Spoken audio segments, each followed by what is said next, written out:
اعوذ باللہ من الشیطان الرجیم بسم اللہ الرحمن الرحیم الحمدللہ رب العالمین۔ پروگرام احکام شریعت کے ساتھ اللہ تعالیٰ کے فضل و کرم سے ایک دفعہ پھر حاضری کا شرف حاصل ہے۔ کچھ آفر کوسچنز تھے۔ ایک پوچھا تھا کہ یہ تو ہمیں معلوم ہے کہ اعضاء ڈونیٹ کرنا شرعاً گناہ ہوتا ہے، یعنی جہاں اجازت نہیں ہے وہاں گناہ ہوتا ہے، تو کیا یہ گناہ صرف ایک بار حاصل ہوگا؟ مثلا یہ غالباً اس لیے کویسچن کر رہے ہیں کہ اگر یہ کسی کا عضو لیتے ہیں تو یہ گناہ ہوا، تو یہ کہتے ہیں ایک بار گناہ ہوگا یا میں اس کو استعمال کرتا رہا تو مسلسل میرے نام اعمال میں گناہ لکھا جاتا رہے گا۔ دیکھیں، ایک مختصر سی تفصیل ذرا بس ذہن میں رکھیے کہ اگر ایسا کوئی جسمانی عضو ہے، جز ہے کہ اگر ہم کسی اور کو دے دیں اور اس کی جان بچتی ہو اور ہمیں کوئی نقصان نہ ہوتا ہو تو شرعاً اس کی اجازت ہوگی۔ جیسے ماں اپنا دودھ بچے کو پلاتی ہے اور ہم اپنا خون کسی کو دے سکتے ہیں کہ دودھ دوبارہ بن جاتا ہے، یا ماں کی صحت بحال ہو جاتی ہے اور ہمارا بلڈ نیا تیار ہو جاتا ہے۔ اسی طریقے سے اگر ہم کسی کو عضو دیتے ہیں، اس کی جان جا رہی ہے، اگر نہ دیں تو اور ہمیں ہلاکت نہیں ہوگی لیکن بہرحال تھوڑا بہت نقصان ہوگا، اس کی بھی گنجائش ہے۔ جیسے دو گردے ہیں، ایک گردہ کسی کو دے دیں اور ڈاکٹر کہے کہ ہاں آپ ایک گردے پر بھی گزارا کر سکتے ہیں تو اس کو بھی بوقت ضرورت دے سکتے ہیں۔ اس کے علاوہ کوئی ایسا جس میں صرف منفعت ہو سامنے والے کے لیے وہ نہیں دے سکتے ہیں، جیسے آنکھیں ڈونیٹ کرنا، یہ شرعاً جائز نہیں ہے۔ بعض لوگ کہتے ہیں یہ نیکی کا کام ہے، آنکھیں دے دیں، تو جس کو دیں گے وہ کون سا اس کو نیکی میں استعمال کرے گا؟ معذرت کے ساتھ بہت ہی مشکل ہے کہ کوئی مطلب آج کے دور میں لوگ نماز نہیں پڑھ رہے ہیں، بدنگاہی سے باز نہیں آتے ہیں، اللہ اس کے رسول کی اطاعت کرنے کے لیے تیار نہیں ہیں، اپنے ذاتی مفادات کے لیے مذہب کو ہم ضرور استعمال کرتے ہیں کہ جب کچھ حق حاصل کرنا ہو تو ہمیں مذہب یاد آتا ہے، کوئی ہمارے ساتھ زیادتی کر دے تو ہمیں مذہب بہت پیارا لگتا ہے، لیکن اس کے علاوہ ہم مذہب کو اپنی زندگی میں داخل کرنے یا اپنے گھر میں داخل کرنے کے لیے تیار نہیں ہوتے ہیں۔ ہم اس کو بھی سمجھتے ہیں کہ شاید کوئی ہم نیکی کریں گے۔ اس میں کیا نیکی کا پہلو ہے کہ سامنے والا اگر کوئی چیز حاصل کر کے اسے مسلسل اللہ کی نافرمانی میں لگا رہا ہو تو پھر یہ کوئی نیکی کا کام نہیں ہے، یہ خوب اچھی طریقے سے توجہ کرنی چاہیے۔ بہرحال تو اس طرح جہاں شریعت کی اجازت نہیں ہے عضو دیا تو گناہ، اور لینے والا بھی گناہ گار ہوگا، لیکن یہ گناہ فقط ایک بار ہی ہوگا، دینا لینا اس کا استعمال اب مسلسل اس کے نام اعمال میں گناہ نہیں لکھوائے گا۔ ایک یہ کہتے ہیں اگر کوئی بیت اللہ کے سامنے نماز ادا کر رہا ہو تو اس کو نگاہ کہاں رکھنا افضل ہے؟ فقہاء نے جیسے فرمایا کہ حالت قیام میں سجدے کی جگہ پر رکھیں وہاں، یا کعبۃ اللہ کو دیکھ کر نماز ادا کریں۔ دیکھیں، اس میں فقہاء نے یہ فرمایا کہ کعبۃ اللہ کو دیکھ کر نماز ادا کرنا افضل ہے، کیونکہ کعبے پہ نگاہ ڈالنا بہت افضل اور بہت اچھی عبادت، بہت اچھا نیک عمل ہے، اور اللہ نے موقع دیا ہے تو بالکل آپ کعبۃ اللہ کو دیکھ کر نماز ادا کریں، یہی افضل اور اولیٰ ہے۔ ایک یہ کہتے ہیں کہ مکے میں میری جاب ہوئی ہے اور مجھے پتہ چلا ہے کہ جیسے ہی کوئی جاب کے لیے مکے پہنچتا ہے اسے عمرہ نہیں کرنے دیتے، کمپنی والے سیدھے اس کو اپنے پاس لے جاتے ہیں، تو ایسی صورت میں کیا حکم شرع ہوگا؟ دیکھیں، فقہ حنفی کی روشنی میں جب کوئی میقات کراس کر کے مکے جانے کا ارادہ رکھتا ہو، چاہے حج کا ارادہ ہو، عمرے کا، جاب کا، زیارت کا، دوستوں سے ملنے کا، بہرحال احرام کی پابندی لازم ہے، یعنی کم از کم اس کو عمرہ کرنا ہوگا، احرام پہن کر جائے، میقات کراس کر کے پھر عمرہ کرے۔ اب اگر آپ کی والی صورتحال ہے تو شریعت یہ بھی کہتی ہے کہ چاہے کوئی جان بوجھ کر جرم سرزد ہوا ہو یا انسان مجبور محض ہو، بہرحال کفارہ لازم ہوتا ہے، تو ایسی صورت میں دم دینا ہوگا۔ ہاں، یہ ضرور ہے کہ آپ گناہ گار نہیں ہوں گے، اگر ویسی جاتے اور جان بوجھ کر نہ کرتے، کوئی عذر نہ ہوتا تو گناہ گار بھی ہوتے اور دم بھی لازم ہوتا، لیکن اس صورت میں دم لازم ہوگا، گناہ گار نہیں ہوں گے، تو حدود حرم میں ایک بکرا یا دمبا آپ کو ذبح کرنا ہوگا۔ ایک کسی نے پوچھا کہ میت کے گھر لوگ جمع ہوتے ہیں، ابھی جنازے میں تھوڑی سی دیر ہوتی ہے تو آپس میں باتیں کرتے رہتے ہیں وہ بیٹھ کر، تو ان کو کیا کرنا چاہیے؟ باتیں کرنی چاہیے یا کوئی ایصال ثواب کا اہتمام کرنا چاہیے؟ کئی کویسچن اس میں پہلا یہ تھا، تو دیکھیں، بیکار بیٹھ کر باتیں کرنے سے بہتر یہ ہے کہ کوئی درود شریف پڑھیں، دعا پڑھیں، کوئی کلمہ پاک وغیرہ پڑھتے رہیں اور دل میں نیت کر لیں کہ اس کا ثواب میت تک پہنچ جائے۔ لیکن اکثر لوگ جو ہیں وہ ایسا نہیں کرتے ہیں، کیونکہ ہمارے ہاں اللہ تبارک و تعالی کی رضا کی خاطر کسی جگہ شرکت کرنا، یہ میرے مشاہدے کے تحت، کیونکہ میں ایک مطلب اس فیلڈ کا آدمی ہوں اور روحانیات سے بھی ہمارا تعلق ہے، باطنی امراض اور معاملات کے سلسلے میں بھی ہم لوگ غور و تفکر کرتے رہتے ہیں، تو میں نے اکثر یہ دیکھا ہے کہ مروت میں یا نہیں جائیں گے تو برا مانے گا، وہ خاندان والے کیا کہیں گے، ایسے لوگ ایسے ہوتے ہیں آ کے بیٹھے باتیں کر رہے ہیں بزنس کی، بس جلدی سے رسم پوری کی اور بھاگ جاتے ہیں فوراً، انہیں کوئی دلچسپی نہیں ہوتی، بلکہ بعض تو ہنستے رہتے ہیں، مسکراتے رہتے ہیں۔ تو کہنے کا مطلب یہ ہے کہ آپ گزارش کر کے دیکھ لیں کہ یار دروشی پڑھ لیں، کوئی وہاں پہ چیے وغیرہ ڈال دیں اور گٹلیاں ڈال دیں کہ اس پہ وہ درود پاک پڑھتے رہیں، تسبیحات ان کو دے دیں ہاتھ میں کہ وہ پڑھتے رہو، لیکن جو مطلب نہیں پڑھنے والا ہے نا، وہ نہیں پڑھنے والا ہے، وہ بیزار ہو کے رکھ دے گا یا ہاتھ میں تسبیح لے گا اور باتیں ساری اس کی چلتی رہیں گی، لیکن بہرحال ہونا یہ چاہیے کہ ایصال ثواب کا اہتمام کرتے رہیں۔ دوسرا یہ کہتے ہیں کہ چلیں وہ لیتا ہوں اس کا دوسرا جز، پہلے کال لے لیتے ہیں۔ السلام علیکم۔ وعلیکم السلام۔ جی بہن۔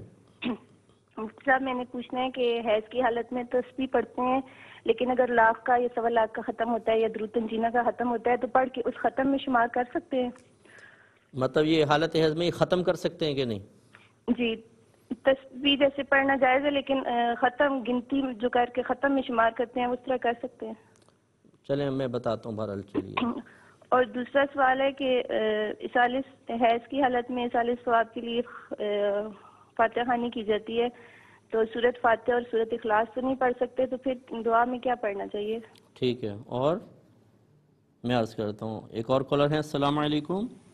جی وعلیکم السلام۔ حضور میرے دو سوال ہیں مختصراً جی۔ جی بولیے۔ ایک تو میں پوچھنا چاہ رہا تھا کہ کیا شرعاً جائز ہے کہ عورت آئی برو بنا سکتی ہے جی؟ اور دوسرا سوال ہے کہ عورت غیر محرم کا جنازہ جو ہے وہ دیکھ سکتی ہے جی؟ مطلب شکل اس کی دیکھنا؟ جی جی جی، جیسے پڑوس میں کوئی عورت چلی جاتی ہے جو جن کا کوئی اس کے ساتھ کوئی رشتہ بھی نہ ہو، جی جی میں مثلاً وہ جنازہ دیکھ سکتی ہے جی؟ جی میں عرض کرتا ہوں انشاءاللہ۔ ایک انہوں نے پوچھا تھا کہ بعض لوگ یہ کہتے ہیں کہ بھئی جب تک میت کا جنازہ نہ ہو جائے یا اس کو غسل نہ دے دیا جائے تو ایصال ثواب نہیں ہو سکتا، اور بعض نے کہا کہ جنازے سے قبل اس کا اہتمام نہیں ہو سکتا، جنازہ ہو جائے پھر ایصال ثواب کا اہتمام ہوتا ہے۔ دیکھیں جس نے بھی کہا یہ سب غلط کہا ہے، ایصال ثواب بالکل کر سکتے ہیں۔ یہ فقہا نے لکھا ہے کہ اگر میت کو ابھی غسل نہیں دیا اور اس کا بدن کھلا ہوا ہو تو پاس قرآن پاک نہ پڑھیں، ہاں اگر بدن ڈھکا ہوا ہے تو پھر پاس قرآن پاک پڑھنا بھی جائز ہے، ذکر الہی کرنا جائز ہے، ایصال ثواب کرنا بالکل جائز ہے، اس میں شرعاً کوئی حرج نہیں ہے، چاہے بھی میت کو غسل نہ دیا ہو، چاہے بھی جنازہ نہ ہوا ہو، دفن سے پہلے دفن کے بعد شریعت نے کوئی قید نہیں لگائی ہے۔ ہمارے ہاں اکثر ایسا ہوتا ہے کہ چونکہ زیادہ معلومات نہیں ہوتی تو یہ جو مطلب نو سیکھیے قسم کے ہوتے ہیں یا مطلب اور کوئی ان کے پاس ذریعہ ہوتا نہیں ہے، تو مرکز نگاہ بننے کا ایک بہترین طریقہ یہ ہے کہ کم علم لوگوں کے سامنے جا کے بڑھ کے ماری جائیں، تو وہ اندھوں میں کانا راجہ بن جاتے ہیں، لوگ بیچارے گھبراتے ہیں کہ یار میت کا معاملہ ہے یہی صحیح کہہ رہے ہوں گے، تو ان کی باتیں قبول کر رہے ہوتے ہیں، اور اکثر جو غسل بھی دیا جا رہا ہوتا ہے انہی جیسے لوگوں کی ہدایات پر، وہ بالکل خلاف سنت اور بعض اوقات گناہ پر مشتمل ہوتا ہے، لیکن ان کو اپنی آخرت کا خوف نہیں ہوتا، ان کو ہیرو بننے کا شوق ہوتا ہے کہ ہم لوگوں کے درمیان بس مرکز نگاہ بن جائیں، یوں کرو یوں کرو اور یوں کرو، لوگ بیچارے وہ خلاف سنت کر رہے ہیں، لڑکے نوجوان انہیں کچھ پتہ نہیں ہے، وہ ان کے کہنے پہ چل رہے ہیں اور آتا جاتا کچھ نہیں ہے۔ تو یہ بھی ضروری نہیں ہے کہ جو ایسا کہہ رہا ہے وہ غلط ہی کہہ رہا ہوگا، لیکن جو ایسا کوئی بھائی بہن ہمیں سن رہا ہو جس کو معلومات نہیں ہے تو خدا را اپنی سنی سنائی باتوں کو سامنے نہ لے کر آئیں، پہلے دیکھیں کہ فقہا نے کیا لکھا ہے، قرآن و حدیث میں کیا ہے، اس کے مطابق آپ گائیڈ لائن دیں، اور اگر نہیں آتا تو بالکل خاموش ہو کے سائیڈ میں بیٹھیں تاکہ غلط مسئلہ بتانے کا گناہ آپ کے نام اعمال میں نہ لکھا جائے۔ ایک مسجد کالر ہیں۔ السلام علیکم۔ السلام علیکم مفتی جی صاحب، وعلیکم ایک السلام۔ سوال ہے میرا۔ جی بولیے۔ میری ایک رشتہ دار ہیں، اس کے اپنے شوہر کے ساتھ لڑائی ہوئی کچھ عرصہ پہلے، تو وہ اس نے کہا کہ جیسے لڑائی کے جواب کہتے ہیں مجھے طلاق دے دو، تو جواب میں اس کے شوہر نے کہا کہ جو میری طرف سے فارغ ہو۔ اب یہ واقع 2-3 دفعہ ہوا، اب جب کہ اس کا شوہر کہتا کہ میں نے مطلب طلاق کی نیت سے نہیں کہا تھا، ویسے میں نے کہا کہ تم چلی جاؤ اور کچھ دن رہ کے آ جانا، تو میری وہ رشتہ دار پوچھتے کیا طلاق ہوگی یا کوئی ایسا کوئی واقعہ ہے؟ چلے میں عرض کرتا ہوں، میں انشاءاللہ عرض کرتا ہوں۔ ایک اور کالر ہیں۔ السلام علیکم۔ السلام علیکم۔ جی وعلیکم السلام۔ جی مقصد میرا سوال یہ ہے کہ خاتون ہے وہ شگن اپریل میں نا سورہ ملک کی تلاوت کرتی ہیں،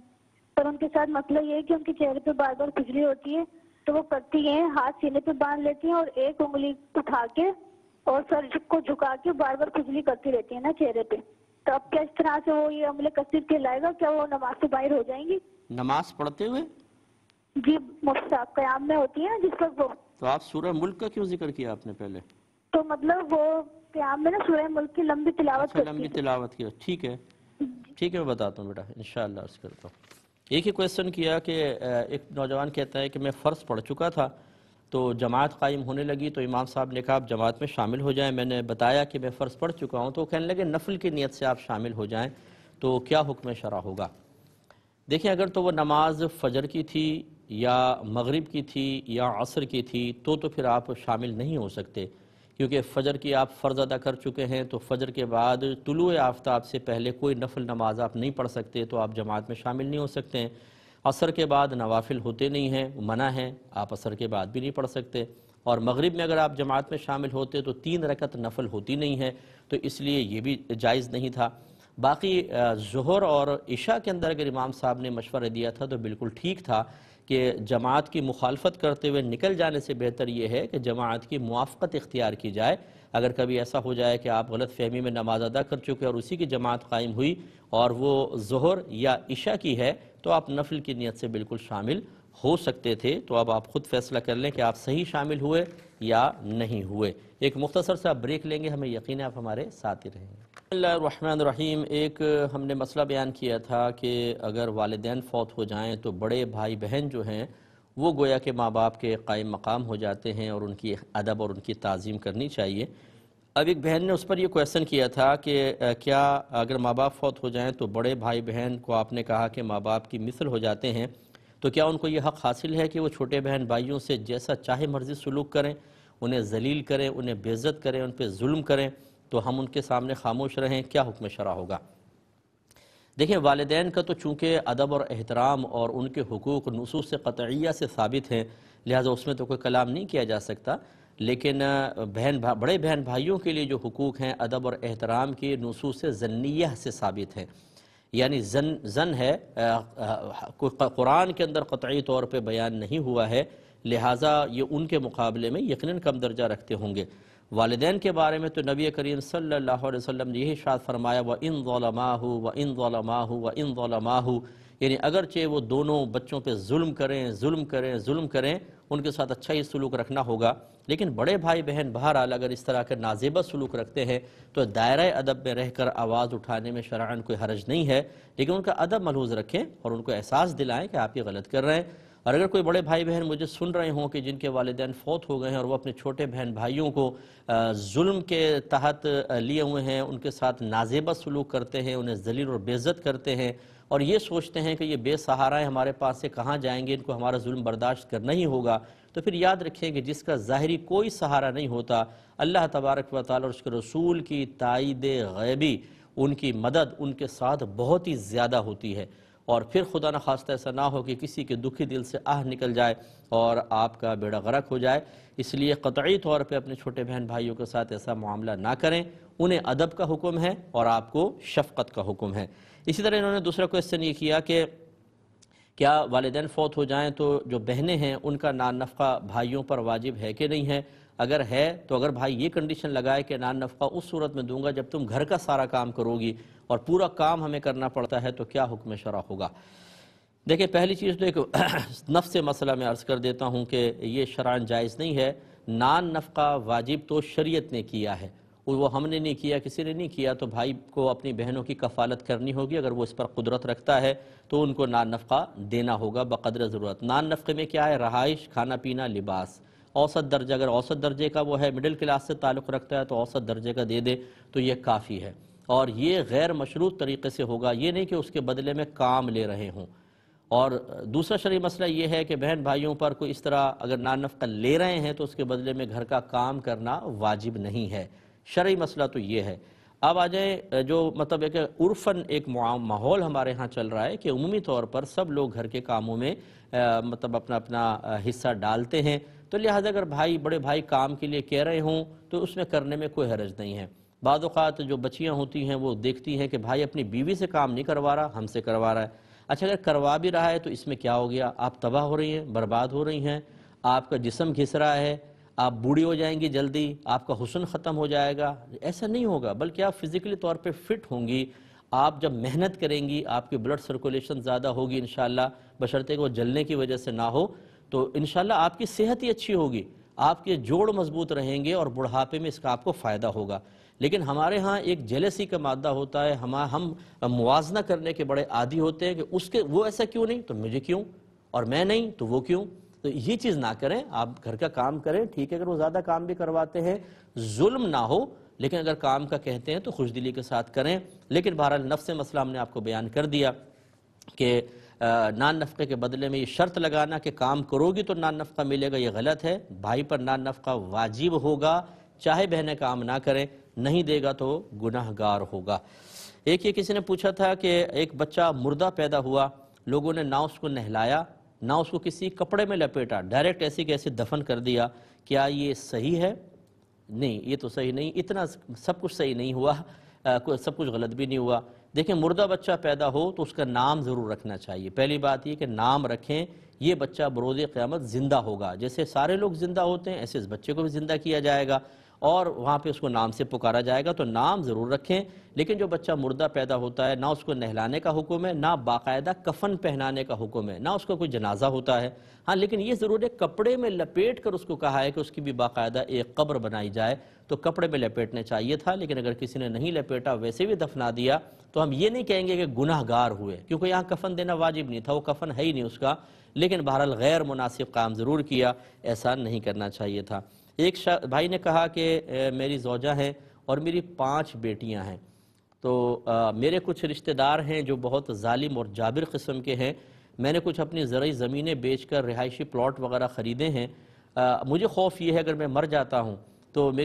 شاید میرے جو رشتہ دار ہیں وہ اس مال کو غصب کر لیں گے. تو اگر میں تھوڑا سا رکھ کر باقی تمام اپنی بیٹیوں کے نام اپنی زندگی میں کر دیتا ہوں تو کیا حکم شرع ہوگا؟ دیکھیں غالباً ان کو خوف یہ ہے کہ جب بیٹیاں صرف ہوتی ہیں نا، بیٹیاں کسی شخص کی، اور وہ فوت ہو جائے تو بیوی بیٹیوں کو تو ملے گا، لیکن اگر بھائی بہن زندہ ہوتے ہیں تو ان کو بھی ملتا ہے. ان کو خوف یہ ہے کہ وہ اپنے حصے کے چکر میں میری بیٹیوں کا حصہ بھی لے جائیں گے. اب اگر یہ بیٹیوں کے نام کرتے ہیں تو لازم بات ہے بھائی بہن اپنے حصے سے محروم رہیں گے، اور جب محروم رہیں گے تو کیا اس طرح وراثت سے کسی کو محروم کرنا صحیح ہے یا نہیں؟ یہ تھوڑا سا مجھے جو لگتا ہے خوف ان کے دل میں ہے. دیکھیں مسئلہ یہی ہے کہ اگر کسی وارث کو اس کی وراثت سے محروم کرنے کا قصد و ارادہ ہو تو یہ بالکل ٹھیک نہیں ہے. لیکن اگر اس قسم کی صورتحال جیسے آپ بتا رہے ہیں تو آپ اپنی زندگی میں اپنے بچیوں کو وہ پلاٹ ان کے نام کر کے مکمل قبضہ بھی دے دیں. اگر نابالغہ ہیں تو قبضہ اپنے پاس رکھیں، لیکن جب وہ بالغہ ہو جائیں گی تو پھر ان کو مکمل تصرف کا اختیار دینا ہوگا. وہ چاہیں تو اس کو بیچیں، چاہے تو کسی کو گفٹ دیں، چاہے تو اس پہ عمارت کھڑی کریں، آپ ان کو بالکل نہیں روکیں گے. تب یہ آپ کی ملکیت سے نکل کر بچیوں کی ملکیت میں چلے جائے گا، اور پھر جب آپ کا انتقال ہوگا تو یہ آپ کا مال نہیں رہا ہے تو بچیوں کا ہے، تو مال وراثت بھی نہیں بنے گا.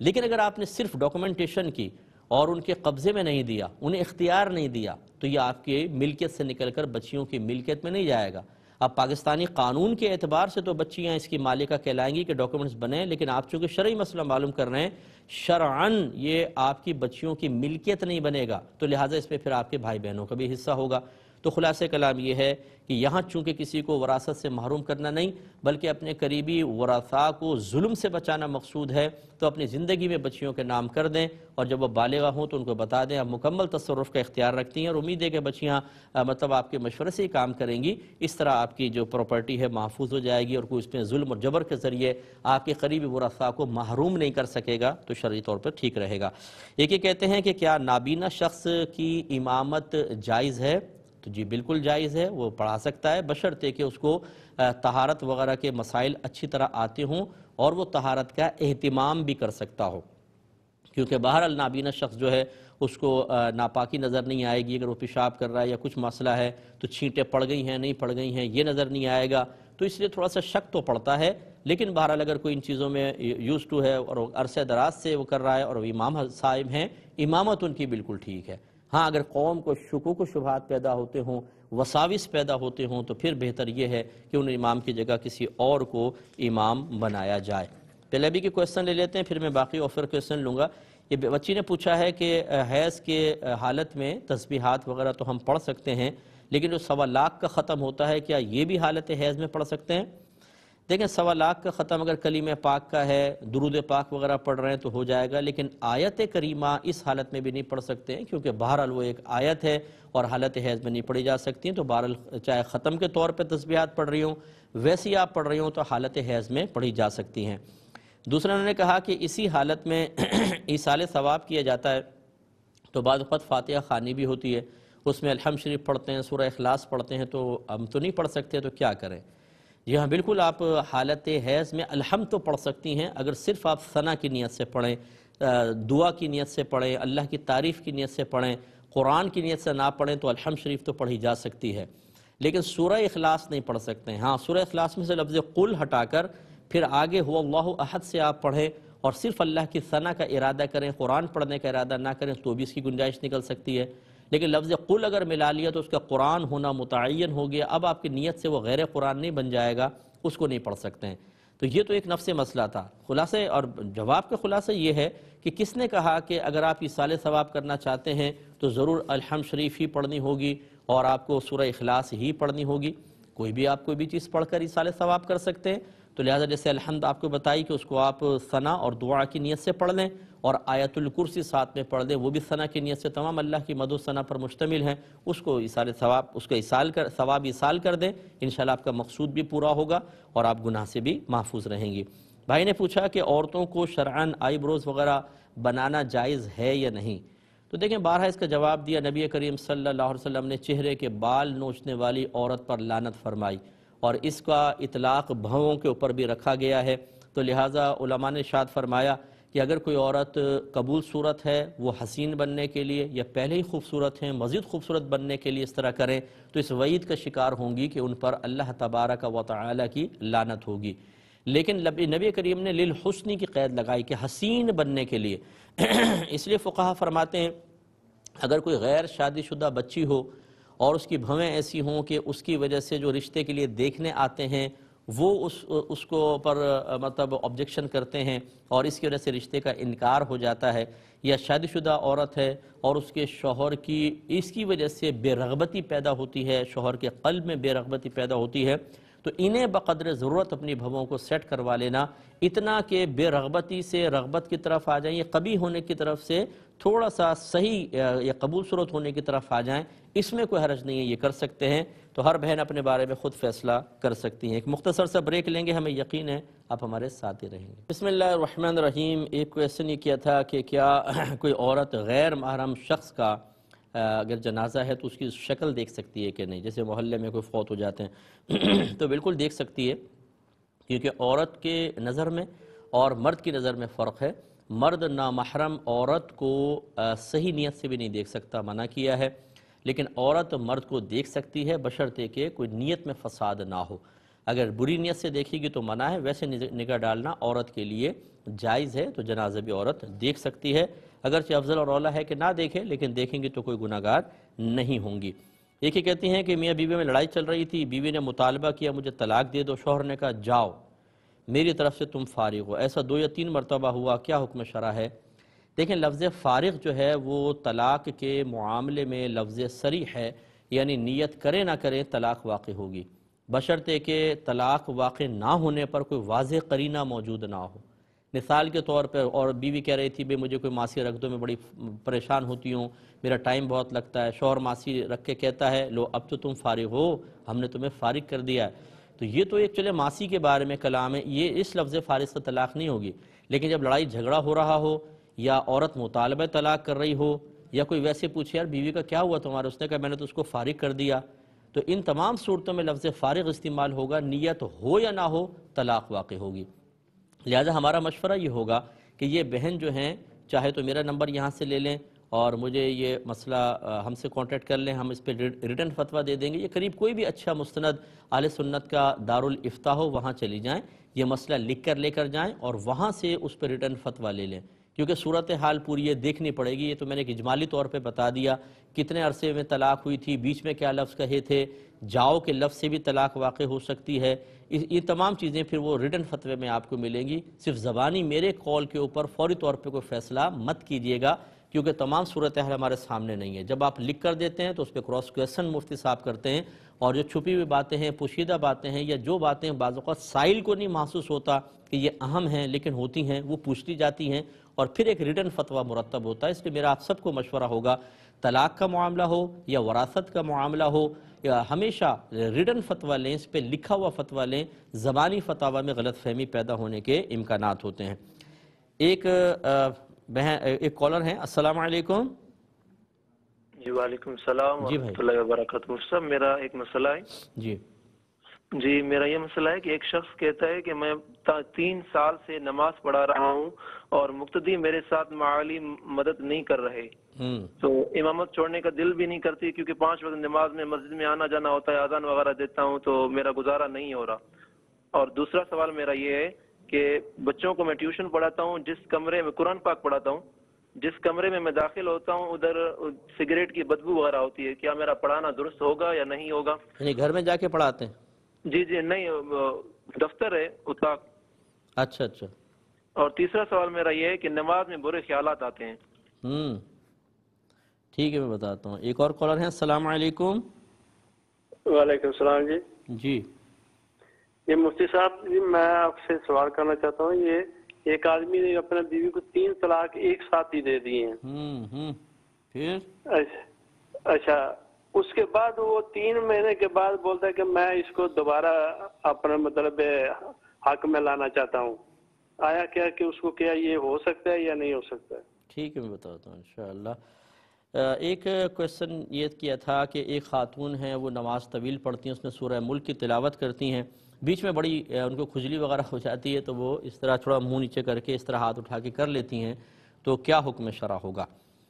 دیکھیں، فقہا نے لکھا ہے کہ ایسا کوئی عمل نماز میں کرنا کہ دور سے اگر کوئی اس شخص کو دیکھے تو اسے یقین حاصل ہو جائے کہ یہ نماز میں نہیں ہے۔ جیسے مثال کے طور پر آپ دیکھ رہے ہیں کہ ایک شخص سے موبائل نکال کے کچھ چیک کر رہا ہے، بند کیا، پھر جیب میں رکھا، پھر ہاتھ باندھ لیا، تو جب تک وہ چیک کر رہا ہے آپ کو یقین ہوگا یہ نماز میں نہیں ہے کہ وہ دونوں ہاتھ استعمال کر رہا ہے، اور فرض کر لیں وہ نماز میں حرکت کر رہا ہے، تو اسے کہتے ہیں عمل کثیر، اور اس سے نماز ٹوٹ جاتی ہے کیونکہ یہ بے ادبی ہے۔ عمل کثیر سے نماز ٹوٹ جاتی ہے۔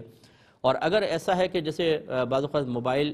کی بیل بج جاتی ہے تو ہلکے سے ہاتھ اندر ڈال کے اس نے اس کو بند کر دیا اور ہاتھ ایسے رکھ لیے، یہ ایسا ہے کہ دور سے بھی آپ دیکھیں گے تو آپ کہیں گے کہ نہیں یہ نماز میں ہے، ویسی کوئی بند کر رہا ہے، یعنی نماز کے باہر ہونے کا یقین حاصل نہیں ہوگا۔ ایسے عمل کو کہتے ہیں عمل قلیل، اس سے نماز فاسد نہیں ہوتی۔ یہ اگر بلا ضرورت ہے تو مکروہ ضرور ہے، لیکن ضرورت نہ ہے تو بالکل جائز ہوتا ہے، نماز میں کراہت تک پیدا نہیں ہوتی۔ اب یہ جو کہ کھجلی ہے، ان کو اگر بار بار ہوتی ہے تو یہ عمل قلیل کے ساتھ اس کو کھجا لیں تو انشاءاللہ کوئی مسئلہ نہیں ہے۔ طویل قرات کے اندر اس کی بالکل اجازت ہوتی ہے۔ یہ جو فقہا نے لکھا کہ 3 مرتبہ ایک رکن میں کسی نے ہاتھ اٹھایا اور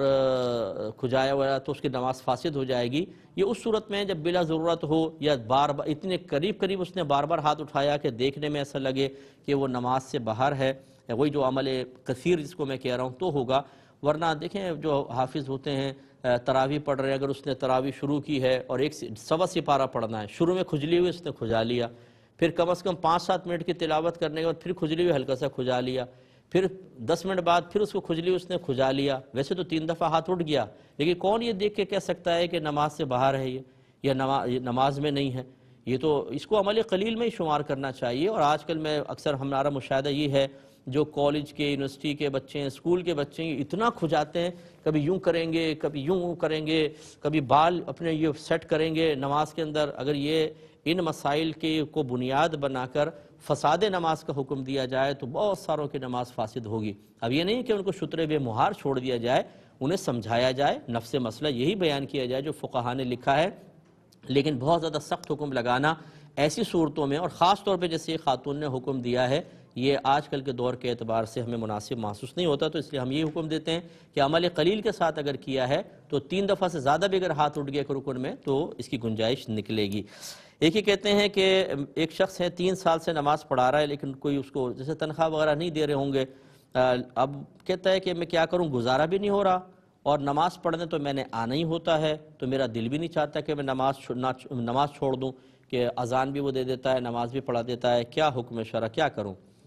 دیکھیں، اب چونکہ آنا ہی ہے، نماز پڑھنا ہی ہے، اللہ تعالیٰ کی رضا کی خاطر آپ اس کو جاری رکھیں۔ مجھے اللہ کی رحمت سے امید ہے کہ اللہ تبارک و تعالیٰ آپ کی غیب سے امداد فرمائے گا۔ مخلوق کی طرف سے مایوس ہو جائیں۔ اصل میں جب تک ہماری امید مخلوق کی طرف رہتی ہے، اگرچہ یہ امید ناجائز نہیں ہے، آپ ٹائم نکالتے ہیں، آتے ہیں، امامت کر رہے ہیں اور مؤذنی بھی آپ کے سپرد ہے، تو ایسی صورت میں فقہا نے آج کل کے دور کے اعتبار سے اس کا اجارہ جائز رکھا ہے، اس پہ سیلری لینا جائز ہے، آپ کو ثواب بھی ملے گا، آپ اجرت بھی لے سکتے ہیں اگر اچھی حسن نیت ہے تو۔ لیکن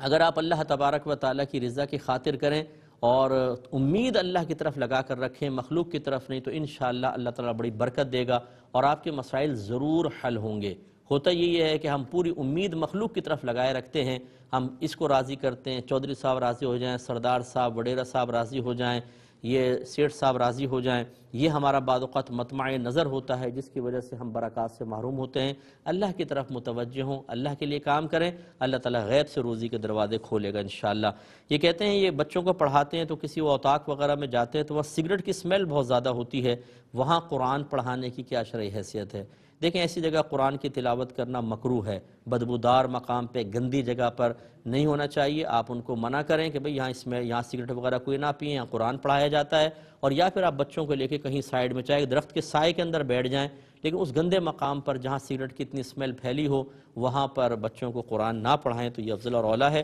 لیکن اگر آپ پڑھائیں گے تو بہرحال گناہ گار نہیں ہوں گے، مکروہ اور خلاف سنت ضرور ہے، گناہ گار نہیں ہوں گے، لیکن ہمارا مشورہ یہ ہوگا کہ آپ تھوڑا سا باہر پڑھائیں تو سگریٹ پینے والوں کو بھی احساس ہوگا، وہ کم از کم وہاں پہ سگریٹ پینا چھوڑیں گے۔ یہ کہتے ہیں نماز میں برے خیالات آتے ہیں۔ دیکھیں یہ سب کو آتے ہیں، خیالات تو سب کو آتے ہیں، کسی کو برے آتے ہیں، کسی کو فضول قسم کے آتے ہیں، اور کوئی اپنے خیالات کی بہت اچھے انداز سے حفاظت کرنے میں کامیاب ہوتا ہے۔ خیال کا آنا برا نہیں ہے کیونکہ یہ تو شیطان کی طرف سے ہے اور یہ ہمارے قدرت و اختیار سے باہر ہے۔ برا یہ ہوتا ہے کہ آپ اس میں محو ہو جائیں، مشغول ہو جائیں، اس کو بنیاد بنا کر اس کے آگے پھر سوچنا شروع کر دیں۔ ایک خیال اچانک آیا تھا، شیطان نے ڈال کے پیچھے ہٹ گیا، باقی پوری فلم ہم چلا رہے ہیں، ٹریلر وہاں سے ہوا، فلم پوری ہم نے ختم کی۔ یہ غلط چیز ہوتی ہے۔ خیال اگر آ بھی جائے جھٹک دیں، فوراً مطلب دل میں لاحول پڑھ لیں، کعبۃ اللہ کا تصور لے کر آئیں، اپنی موت کو یاد کریں، جنت دوزخ کا تصور لائیں، میدان محشر کے حساب و کتاب کے بارے میں غور کریں، نبی کریم صلی اللہ علیہ وسلم کے سبز گنبد کا تصور کریں کہ یہ وہ چیزیں ہیں جن کا تعلق دنیا سے نہیں ہے، اور جس چیز کا تعلق دنیا سے نہیں ہے اس کا تصور نماز میں لانا، یہ سمجھ لیں اللہ کی طرف ہی متوجہ ہونا ہے۔ یا کابرین سے بکثرت ثابت ہے، یہاں ٹائم نہیں ورنہ میں دلائل کے انبار لگا دوں، تو اس لیے کوئی اس میں حرج نہیں ہے، آپ اس طریقے سے ان وساوس سے نجات حاصل کریں۔ ایک ہی کہتے ہیں کہ کسی نے 3 طلاق ایک ساتھ اپنی زوجہ کو دے دی، اب وہ 3 ماہ بعد ساتھ رہنا چاہتا ہے، کیا حکم شرع ہوگا؟ دیکھیں اس پر تمام صحابہ متفق ہیں، ائمہ 4، امام اعظم امام شافعی، امام مالک، امام احمد بن حنبل رضی اللہ تعالی عنہم، اور 1400 سال 1500 سال کے جتنے بڑے بڑے فقہاء ہیں سب اس پہ متفق ہیں کہ ایک وقت کی 3 طلاقیں 3 ہی ہوتی ہیں۔ لہذا اب یہ بہانے یا عذر اس کا کوئی مطلب یہ قابل مسموع نہیں ہے، قابل سماع نہیں ہے، اور نہ 3 طلاقیں کبھی ایک ہوتی ہیں، اچھی طریقے سے یاد رکھیں۔ اب حلالہ کے بغیر کچھ نہیں ہو سکتا، وہ خاتون اپنی مرضی سے کسی شخص سے پری پلان نہیں، بغیر کسی شرط کے نکاح کریں، پھر ان میں باقاعدہ جسمانی تعلق قائم ہو، پھر شوہر کا انتقال ہو جائے یا وہ بیوی کو طلاق دے، پھر وہ اس کی عدت گزاریں گی، پھر پہلے شوہر کے لیے حلال ہو سکتی ہیں۔ جو اس کے علاوہ کوئی اور راستہ بتائے گا وہ گناہ کا راستہ کھولے گا، گناہ کے دروازے کھولے گا، اس سے آپ کو اجتناب کرنا ہی ہوگا۔ ایک آفر کویسچن تھا کہ ایک بہن ہے، انہوں نے درس نظامی کمپلیٹ کیا ہے، گھر میں بزنس بھی کرتی ہیں، اپنے ماں باپ کی دیکھ بھال بھی کرتی ہیں، نیک بچی ہے، پرہیزگار ہے، اب ان کی شادی کا کوئی معاملہ چل رہا ہے، وہی چاہتی ہیں کہ میں تمام جو میری مصروفیات ہیں شادی کے بعد بھی جاری رکھوں، تو کیا وہ رشتہ کرتے ہوئے اس کو مشروط ٹھہرا سکتی ہیں کہ اس شرط پہ نکاح کروں گی کہ تمام چیزیں یہ جاری رہیں؟ تو بالکل ہو سکتا ہے، اگر سامنے والے راضی ہیں ان سے پیار محبت سے بات کریں۔ نکاح نامے میں ایک فارم ہوتا ہے کہ کیا نکاح کی کوئی شرط رکھی گئی ہے، نکاح میں وہ شرائط ہوتی ہیں، وہ آپ لکھوا سکتی ہیں بالکل، اور اپنے ماں باپ کی خدمت جاری رکھ سکتی ہیں، بشرطے کہ شوہر کے حقوق کی ادائیگی میں کوتاہی نہ ہو، یہ ذرا ذہن میں رکھیں۔ اب یہ کہتی ہیں کہ کیا اس کے لیے کوئی ڈاکومنٹس وغیرہ بھی بنانے ہوتے ہیں، تو وہ میں نے آپ کو بتا دیا کہ وہ نکاح نامے میں سب چیزیں ہوتی ہیں، اس کی قانونی حیثیت بھی ہوتی ہے۔ ایک انہوں نے کہا کہ کیا نکاح کے بعد ان شرائط کی کیا حیثیت ہوگی؟ دیکھیں ایک وعدہ ہے بس، یہ خرید و فروخت میں شرط لگائیں گے بیع فاسد ہوگی، لیکن نکاح میں شرط لگائیں گے نکاح فاسد نہیں ہوتا، نکاح ہو جائے گا۔ اب لڑکے والوں پر ہیں، چاہیں تو ان شرائط کو پورا کریں، اور وعدہ خلافی کرتے ہوئے اگر انہوں نے شرائط کو رد کیا تو آپ کے نکاح پہ کوئی فرق نہیں پڑے گا، اور یہ ہو سکتا ہے مے بی ایسا پاسبل ہے جب رشتہ حاصل کرنا ہوتا ہے تو آپ دیکھیں سانسیں نندیں بچ جاتی ہیں، اخلاق ایسا ہوتا ہے ماشاءاللہ کہ کچھ انتہا نہیں، اور شادی کے بعد جو اندر سے ایک جن نکلتا ہے وہ بڑا خطرناک قسم کا ہوتا ہے۔ اللہ تعالیٰ سمجھ عطا فرمائے۔ اب اپنے میزبان کو، ہماری کیو ٹی وی کی پوری ٹیم کو اجازت مرحمت فرمائیں۔ آپ ہمارے لیے دعا کیجئے، ہم آپ کے لیے دعا گو ہیں کہ اللہ تبارک و تعالیٰ ہمارے ظاہر و باطن کو یکساں کر دے اور تضاد سے محفوظ فرمائے۔ آمین۔ وآخر دعوانا ان الحمدللہ رب العالمین۔